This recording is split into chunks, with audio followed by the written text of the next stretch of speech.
PN మూర్తి గారు, 3 versions మీరు వింటున్నారు, చాలా నిశ్చితంగా డిబేట్ని అబ్జర్వ్ చేస్తున్నారు, ఏం చెప్తారు?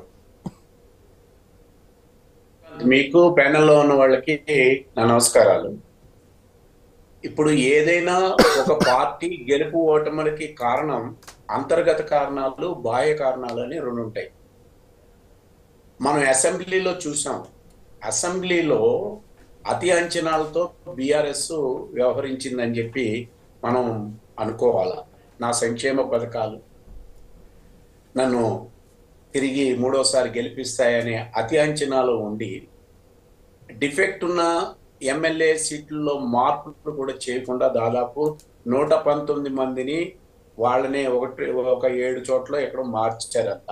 12 చోట్ల మార్చారు. తన అంతర్గత కారణాల వల్ల బీఆర్ఎస్ దూరం అయింది గెలుపుకి. రెండో అంశం బాహ్య అంశాలు తీసుకుంటే 10 ఏళ్ల పాటు అది అనుసరించిన విధానాలు, ప్రజాస్వామ్య వ్యతిరేకంగా అనుసరించిన విధానాలు, ఒక రాచరికపు పోకళ్ళుగా సెక్రటేరియట్గా రాని విధానం, ప్రగతి భవన్ చుట్టూరా ఇతరులకి ప్రజలకి అవకాశాలు లేకుండా తాను ఎవరినైతే కోరుకుంటాడో వారికి అనుమతి ఇవ్వడం, ఇటువంటివన్నీ కూడా బాహ్య అంశాలుగా బీఆర్ఎస్ యొక్క ఓటమికి కారణాలయ్యాయని మనం అర్థం చేసుకోవచ్చు. వాళ్ళు చెప్తున్నారు 39% మాకు ఓటింగ్ ఉంది అని చెప్పారు. అది కరెక్టే. అయితే బీజేపీ ఒక స్థాయిలో, అంటే బండి సంజయ్ గారు అధ్యక్షుడిగా ఉన్నప్పుడు చాలా దూసుకుని వెళ్ళిన సందర్భంలో ఆయన్ని మార్చడం కూడా అంతర్గతంగా బీజేపీకి ఆనాడు బాహ్యంగా కలిసి వచ్చే అంశాలు దూరం అయ్యాయని కూడా మనం భావించవచ్చు. అంటే సార్, ఇక్కడ చిన్న సబ్మిషన్, మూర్తి గారు, ఇక్కడ ఒక చిన్న సబ్మిషన్. ఆ రోజు ప్రజలంతా బీజేపీ వైపు చూసిన మాట వాస్తవం, కానీ బీజేపీ మాత్రం దిక్కులు చూసింది కనిపించింది. ఎందుకంటే చాలా డైనమిక్గా, చాలా రాకెట్ స్పీడ్ తోటి ప్రజల్లోకి వెళ్ళింది. ఈవెన్ నేను చాలా దగ్గరుండి అబ్జర్వ్ చేసిన. Please continue. ఎస్, కానీ బాగా అంటే బీసీ నాయకత్వాన్ని కాదని చెప్పి వాళ్ళు బీసీ ముఖ్యమంత్రిని చేస్తామన్నారు. కానీ బీసీ నాయకత్వంలో ఉన్న బండి సంజయ్ని మార్చడం వాళ్ళ అంతర్గత విషయమైనా బాహ్యంగా మాత్రం కాంగ్రెస్ బాగానే ఎక్స్పోజ్ చేయగలిగింది అనేది మనం అర్థం చేసుకోవాలి. అందుకని అంతర్గతంగా వాళ్ళు ఎంత కృషి చేసినా బాహ్య అంశాలు కలిసి రాలేదు. దాంతో అరవింద్ గారు ఓడిపోయారు, ఈటెల రాజేంద్ర గారు ఓడిపోయారు, అదేవిధంగా బండి సంజయ్ గారు ఓడిపోయారు. ఇవన్నీ మనం చూసాం. రఘునందన్ గారు కూడా ఓడిపోయారు. ఇది అసెంబ్లీలో జరిగిన, అంటే నా విశ్లేషణలో మీకు చెప్పదలుచుకున్నది. అదేవిధంగా రేవంత్ రెడ్డి గారి యొక్క వ్యూహం, రేవంత్ రెడ్డి గారు బీఆర్ఎస్ యొక్క బలహీనతల్ని, అది అనుసరించిన ప్రజా వ్యతిరేక విధానాల్ని చాలా టాప్ లో తీసుకెళ్ళగలిగారు. అంత స్థితిలో బీజేపీ ఎందుకో వెనకబడింది. అది వాళ్ళు రివ్యూ చేసుకోవాల్సిన అవసరం ఉంటుంది. నెంబర్ 1. ఇక పార్లమెంట్ ఎన్నికలకు వచ్చేసరికి ఈ రోజు మన ముందున్న మీరు ఇచ్చిన అంశాలు, ఒకటి ఈ కురియన్ కమిటీ యొక్క సమీక్ష ఏ విధంగా ఉంటుంది, కాంగ్రెస్ ఏ విధంగా దీన్ని చూస్తుంది అనేది ఒకటైతే, ఆకర్షణ పథకాన్ని కాంగ్రెస్ ఎఫెక్టివ్ గా ఉపయోగించుకుంటోంది, బీజేపీ ఎందుకు దూరంగా ఉంటుందనే 2 అంశాలు మన ముందు ఉన్నాయి చర్చకు అని చెప్పి నేను భావిస్తూ ఉన్నాను. మొదటిది, ఇప్పుడు కురియన్ కమిటీ వచ్చి వాటిని అంతర్గత అంశాలు ఏమిటి అనేది చూస్తారు, బాహ్య అంశాలు కాదు. అంతర్గతంగా ఎందుకని మనం ఓడిపోయాం అనే దాన్ని పరిశీలనలో ముందు క్యాండిడేట్స్, తర్వాత ఎమ్మెల్యేలు చేస్తున్నారు. కానీ క్షేత్రస్థాయిలో వెళ్లకుండా ఎమ్మెల్యేలు కూడా ఏం చెప్తారు, డిఫెన్స్ లోనే మాట్లాడతారు వాళ్ళు. అది కాదు, క్షేత్రస్థాయిలో ఈ కమిటీ వెళ్ళగలిగితే ఇంకా ప్రజలకి ఎందుకు మనం అసెంబ్లీ నుంచి పార్లమెంటుకు వచ్చేసరికి అతి కొద్ది కాలంలోనే 3 నెలల వ్యవధిలోనే ఎందుకు దూరం అయ్యామని వాళ్ళు సమీక్షించుకోవాల్సిన అవసరం ఉంటుంది. ఇది కాంగ్రెస్ చేసుకోవాల్సిన అంశం ఉందని చెప్పి నేను భావిస్తూ ఉన్నాను. నెంబర్ 1. నెంబర్ 2 ఏంటంటే, రేవంత్ గారు మొదట్లో 14 చెప్పినా తర్వాత మార్చుకున్నారండి. మీరు గమనించండి, 12 అని చెప్పి వచ్చారు. అంటే ఆయనకి గ్రౌండ్ రియాలిటీ అర్థమవుతోంది అనేది మనం కూడా అర్థం చేసుకోవచ్చు. 14 అనేది అతిశయోక్తే కానీ 12 వరకు రావాలి. అందులో అరుణ్ గారు 4500 ఓట్లతోటే గెలిచారు మహబూబ్ నగర్ లో. అది ఎందుకని అక్కడ ఓడిపోయాము అనే దాన్ని చూసుకోవాల్సి ఉంటుంది. ఇక్కడ బీజేపీకి కలిసి వచ్చిన అంశం ఏంటంటే కేంద్రంలో మోడీ గారు 400 సీట్ల వరకు వస్తాయి మోడీ గారి నాయకత్వంలో ఆయన చెప్పేది ప్రచారం బాగా ఎఫెక్ట్ అయింది. అట్లానే 100 రోజుల్లో కాంగ్రెస్ చేస్తానన్నది పాక్షికంగానే చేసింది.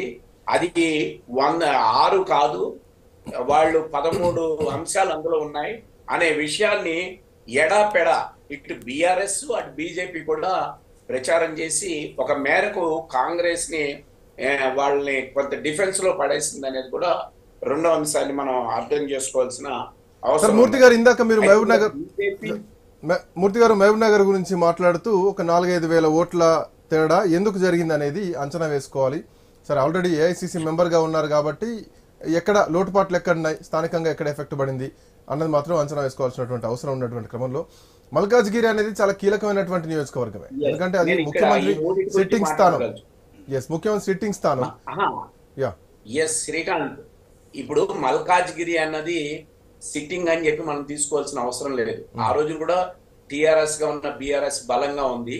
అయితే ప్రశ్నించగలిగే మొనగాడు ఎవరు అని చెప్పి ఆ రోజుని ముందుకొచ్చింది మన మల్కాజ్గిరిలో. ఆ విధంగా రేవంత్ అక్కడ గెలవగలిగాడు. కానీ పార్టీగా చూస్తే 3టికే పరిమితం అయ్యారు. బీజేపీ 4 గెలుచుకుంది. ఈ రోజు కూడా రఘునందన్ గారు కానీ ఫేస్ వాల్యూ ఉన్న క్యాండిడేట్స్ వాళ్ళు, రఘునందన్ గారు కానీ లేకపోతే ఈటెల రాజేందర్ గారి మీద సింపతి ఉంది. ఖచ్చితంగా ఆయన స్థానికత్వాన్ని బాగా స్వీకరించింది మల్కాజ్గిరి. అట్లాగే చేవెళ్లలో విశ్వేశ్వర రెడ్డి గారు చాలా మంచి అంటే క్యాండిడేట్ గా బీఆర్ఎస్ ఎంపీగా ఉన్నప్పుడు మనం చూసాం. టిఆర్ఎస్ ఎంపీగా ఆయన ప్రజల్లో బాగా మంచి పేరున్నవాళ్ళు. ఈ 3 క్యాండిడేట్స్ కాకుండా వేరే వాళ్ళు అయి ఉంటే అది మోడీ గారి ప్రభావం ఉంది అని చెప్పి మనం అంగీకరించవచ్చు. దేశవ్యాప్తంగా మోడీ గారి యొక్క చరిష్మా 240కి కుదించబడింది. ఇది గమనంలో పెట్టుకోవాలి బీజేపీ కూడా. 303 ఉన్న 63 సీట్లను కోల్పోయి తన బలంగా ఉన్న యూపీ గాని, రాజస్థాన్ గాని, హర్యానా గాని ఇటువంటి ఉత్తరాదిలో చాలా బలహీన పడింది. వాళ్ళ అంతర్గతంగా అది రివ్యూ చేసుకుంటారు. వాళ్ళు మన ఎన్డీఏలో పార్ట్నర్షిప్లుగా ఉన్న వాళ్ళ మీద ఆధారపడి ఈ రోజు కేంద్రంలో ఉన్నారు. అందుకని మోడీ గారి చరిష్మా తెలంగాణలో పనిచేసిందనే దానికన్నా కూడా డిఫెన్స్ లో పడ్డ కాంగ్రెస్, బీఆర్ఎస్ మన ఎంపీ దాంట్లో నేల విడిచేసింది. మొత్తం అంతా గ్రౌండ్ ని వదిలేసి ఇటు బీజేపీ అటు బీఆర్ఎస్ కూడా కాంగ్రెస్ ని 100 రోజుల్లో చేస్తానన్నవి చేయలేకపోయింది. దీని అడుగు జారిపోయిందని ఈ వాళ్ళిద్దరూ కూడా బాహ్యాంశాలుగా కాంగ్రెస్ మీద ఎక్కువ పెట్టారు. అందువలన గెలిచారు. అందుకని బీజేపీ కలిసి వచ్చిన అంశాలు ఏంటంటే బీఆర్ఎస్ నేల విడి చేయడం, 15% ఓట్లకి అది సర్దుకోవాల్సి వచ్చింది, 39. రెండోది ఏంటంటే క్యాండిడేట్స్ యొక్క ప్రభావం. ఈ 2 అంశాలు కాంగ్రెస్ 100 రోజుల్లో చేస్తానన్నది పూర్తి స్థాయిలో చేయలేదనే వాదన. ఈ 3 కలిసి వెరసి బీజేపీని గెలిపించాయి. ఒకవేళ బీజేపీ స్థానికంగా బలపడింది అని మనం భావిస్తే రేపు స్థానిక ఎన్నికలు ఉన్నాయి, అప్పుడు చెప్పాలి స్థానికంగా బీజేపీ బలపడిందా లేదా అనేది. అందుకని కాంగ్రెస్ అంతర్గతంగా రివ్యూ చేసుకోవాల్సింది ఏంటంటే తమ క్షేత్రస్థాయికి వెళ్ళి రివ్యూ చేయాలి. ఎమ్మెల్యేలు వాళ్ళ వాదన చెప్తారు. రెండోది ఏంటంటే దానం నాగేంద్ర గారి మీద వ్యతిరేకత సిటీలో ఉన్నది. ఎందుకంటే అప్పుడే ఎమ్మెల్యేగా గెలిచి పార్టీ మారడాన్ని ప్రజలు అంగీకరించలేదు అనేది మనం అర్థం చేసుకోవాల్సిన అవసరం ఉన్నది. అయితే వరంగల్ దగ్గరికి వచ్చేసరికి కావ్య బీ ఫామ్ ను కూడా వెనక్కిచ్చి గెలిచింది. అంటే అక్కడ అంతర్గతంగా కాంగ్రెస్ చాలా బలంగా ఉన్నది. ఈ చెప్పిన చేవెళ్ళ గాని, మెదక్ గాని, లేకపోతే మన మల్కాజ్గిరి గాని ఈ 3 చోట్ల మాత్రం కాంగ్రెస్ కి పట్టు లేదు. అక్కడ బీజేపీ ఆ బీఆర్ఎస్ యొక్క వ్యాక్యూమ్ లో ప్రవేశించింది. బీఆర్ఎస్ నేల విడిచేయడం అనేది అక్కడ బీజేపీకి కలిసి వచ్చిన అంశాలుగా మనం చూడాలి. ఒక అరుణ గారికి మాత్రం 4500 ఓట్లతోటి ఎందుకని చెప్పి మహబూబ్ నగర్ లో దాదాపు 12 ఎమ్మెల్యేలు ఉన్నా కూడా ఎందుకు ఉమ్మడి దీంట్లో ఎందుకు గెలవలేకపోయామని వాళ్ళు అంతర్గతంగా చూసుకోవాల్సిన అవసరం ఉంటుందని చెప్పేసి ఒక విశ్లేషకుడుగా నేను భావిస్తూ ఉన్నాను. Yes. ఇది నెంబర్ 1 అంశానికి సంబంధించి. ఇక ఆకర్షణ దగ్గరికి వచ్చేసరికి ఇప్పుడు కాంగ్రెస్ కే ఆ ఆకర్షణ చేయగలిగే అవకాశాలు వచ్చినాయి. బీఆర్ఎస్ ఎంత చెప్పినా తాను చెప్పిన విద్యయే నీవు నేర్పిన విద్యయే నీరజాక్షి అన్నట్టుగా తాను ఏ పని అయితే చేసిందో అదే దాంట్లో కాంగ్రెస్ అడ్వాంటేజ్ గా తీసుకుంటున్నది. ఇప్పుడు బీజేపీకి ముందున్న ఇబ్బంది ఏంటంటే వీళ్ళని రాజీనామా చేసి మళ్ళా గెలిపించుకోవాలి. అందుకని యథాతథంగా తీసుకోలేరు.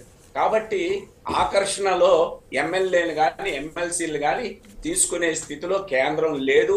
అటువంటిది కనుక చేస్తే బీజేపీ భవిష్యత్తులో మరింత బలహీనపడే అవకాశాలు ఉన్నాయి. కాబట్టి అక్కడ కేంద్రం నుంచి వాళ్ళకి ఆ గ్రీన్ సిగ్నల్ రావటం లేదు. ఇది వాళ్ళు నిజంగా బీజేపీ కనుక ఈ మార్పిళ్ళని ఆపాలి, ఫిరాయింపుల్ని అని అనుకుంటే చట్టాన్ని మార్చడానికి కేంద్రంలో పూనుకోవాలి. ఆ విషయాన్ని బీజేపీ చేస్తుందని చెప్పి మాత్రం నేను భావించటం లేదు. ఇది నాకున్న అభిప్రాయం. వెంకరెడ్డి గారు, బాల్ మీ కోర్టులో వేశారు అంటే మీరు మీ సిద్ధాంతం ప్రకారం రాజీనామాలు చేసే తీసుకోవాలి. ఇప్పుడున్నటువంటి